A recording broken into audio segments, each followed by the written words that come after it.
સુરતના માંગરોળના ચકચારિત gang rape કેસમાં કોર્ટે બે આરોપીને દોષિત જાહેર કર્યા છે।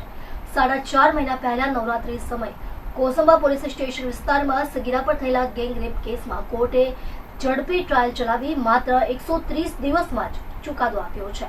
ગેંગ રેપ મામલે પોલીસે કુલ 3 આરોપીને ઝડપી પાડ્યા હતા, જેમાં એકનું ટ્રાયલ દરમિયાન બીમારીના કારણે મોત નીપજ્યું હતું, જેથી બે આરોપી સામે ટ્રાયલ ચાલી હતી અને બંનેને આજે કોર્ટે કસૂરવાર ઠેરવ્યા હતા।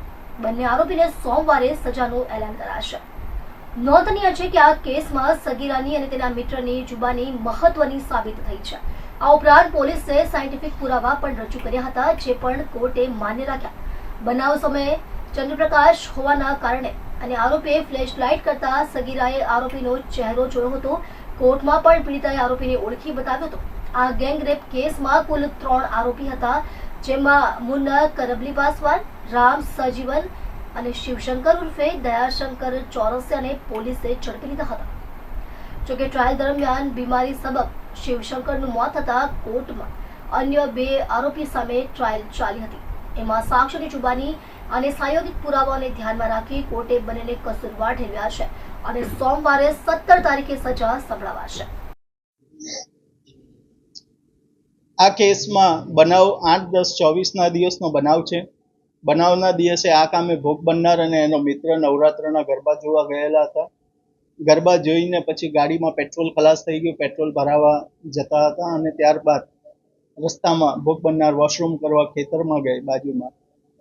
એ દરમિયાન 3 આરોપીઓએ આ ભોગ બનનાર અને એના મિત્રને જોયા, એનો પીછો કર્યા પછી ભોગ બનનારનો જે મિત્ર છે તે મિત્રના પહેલાં તો કપડાં કઢાવી નાખ્યા, એ લોકોને ધમકાવ્યા, ભોગ બનનારનો મોબાઈલ લૂંટી લીધો। એ મોબાઈલમાંથી ભોગ બનનારના ફોટા પાડ્યા, એની ચેન લૂંટી લઈ। ત્યાર પછી 3 આરોપીઓએ એક પછી એક ભોગ બનનાર સાથે ખેતરમાં ગેંગ રેપ કર્યો અને ગેંગ રેપ કર્યા પછી ગામ લોકો આવી જતા ત્યાંથી 3 આરોપીઓ નાસી ગયેલા।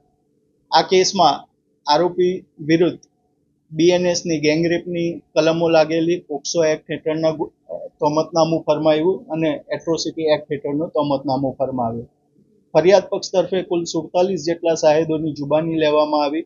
એ ઉપરાંત દસ્તાવેજી પુરાવાઓ રજૂ કરવામાં આવ્યા, જેવા કે FSLનો પુરાવો, મેડિકલ એવિડન્સ, પંચનામાનો પુરાવો, એક્સ્ટ્રા જ્યુડિશિયલ કન્ફેશનનો પુરાવો, આ બધો પુરાવો રજૂ કરવામાં આવ્યો અને સુરતના સ્પેશિયલ જજ શ્રી VV પરમાર સાહેબે પ્રોસિક્યુશનના પુરાવાને માન્ય રાખ્યા અને આરોપીને આજરોજ કસૂરવાર ઠેરવ્યા। આરોપી મુન્ના અને રાજુ ઉર્ફે પાસવાન।